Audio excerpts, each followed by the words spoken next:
Don't break character on stage. Don't do it. Don't do it.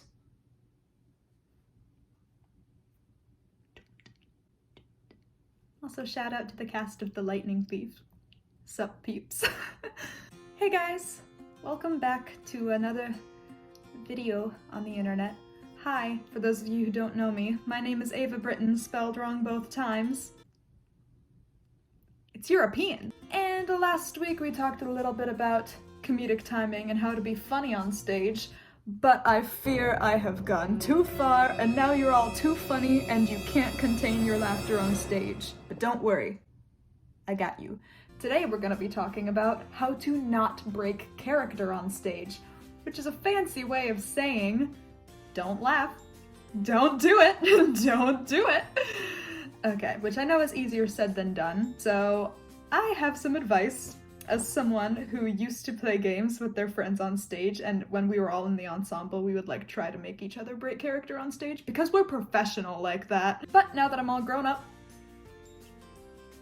I'm not all grown up. I mean, now that I'm more grown up than I was, a comedic actress who has played comedy relief roles and as someone who has played the straight man, I have learned kind of what helps to not start laughing on stage. So let's just jump right into it. Something I find helps is usually the thing that gets you to start laughing is when you see your friend start to break character. So if your friend is like starting to crack a smile or something, that's gonna make you want to start laughing. Pretty easy fix. Look past your scene partner and not directly at them, so that way you don't see the look on their face when they are struggling to suppress the hilarity that you have induced upon them. That wasn't English, but I don't care. Something else that kind of goes in that same vein of like when you're with friends, like that SpongeBob and Patrick meme where they're sitting at a table and it's like, I thought of something funnier than 24. What?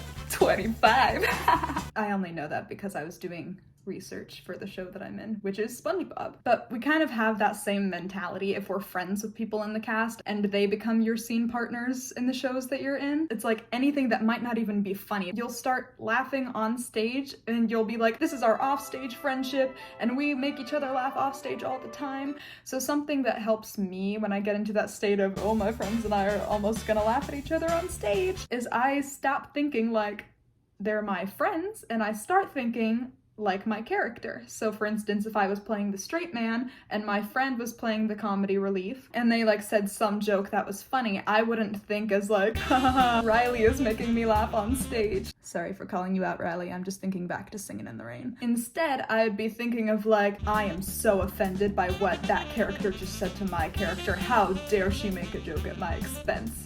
It kind of just helps to reframe your brain as like kind of reeling it back into a more professional state, I guess. Ooh, a big thing is learn what your tells are so that you can control them. What's a tell? I'm here to tell you. A tell is a little sign that you're gonna start laughing. We all have at least one physical thing that we do when we start to laugh. One of my friends, Elise, usually it's like her eyes kind of widen a little bit. So it's like you'll be on stage and she just kind of goes like she is like holding back the laughter. For me, it's usually like I'll start to crack a smile, so it'll look something like. So yeah, once you learn what you do when you start to laugh, you can be very aware of it so that you can try to control that. So if I start feeling like the corners of my mouth start to like, that's when I'm kind of very aware of what my mouth is doing when something funny happens on stage and I'm like consciously thinking, hold it in place, do not let the smile appear. Do not let the smile appear. Once you know what your tells are, it's easier to control them. Okay, this one is much easier said than done. But try not to think about what was just said or done, which is making you laugh. Usually I like to think ahead to what I'm gonna be doing next as opposed to what just happened. Because if you dwell on it, you're gonna relive it in your brain and it's gonna be much funnier than it actually was in your head and it's gonna make you wanna laugh more. Think ahead to what's going to happen. Like, what's my next line? What's my next line? What's my next line? I mean, don't forget your lines on stage, but just like consciously like replay what you're gonna be doing in your brain instead of replaying what just happened, which is making everyone crack up. Which brings me to the next point, which is try to ignore the audience.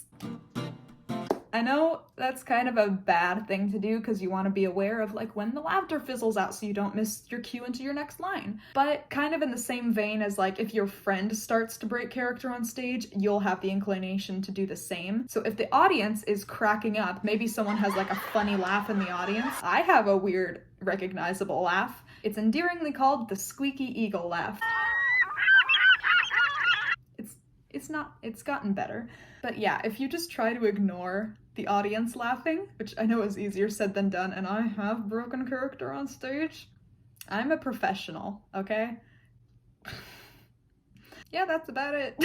If you are a fellow comedic performer or you have an interest in other areas of the performing arts, feel free to check out my other videos, see if there's anything else you're interested in.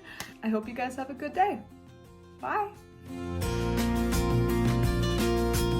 This is from when I did Lightning Thief, which I know I already mentioned, but it's just funny because I know that like Halloween time is coming up, and I remember I went trick-or-treating with a friend growing up, and she loved the Percy Jackson series, so she just wore one of these shirts and walked around, and I was like, oh, who are you? Because I hadn't read the series, and she was like, oh, I'm a camper from Camp Half-Blood. And I was like, oh, cool, which one? She's like, I don't know, just some camper in the background. Which is so fair. Well, hope you guys have a good day. Bye!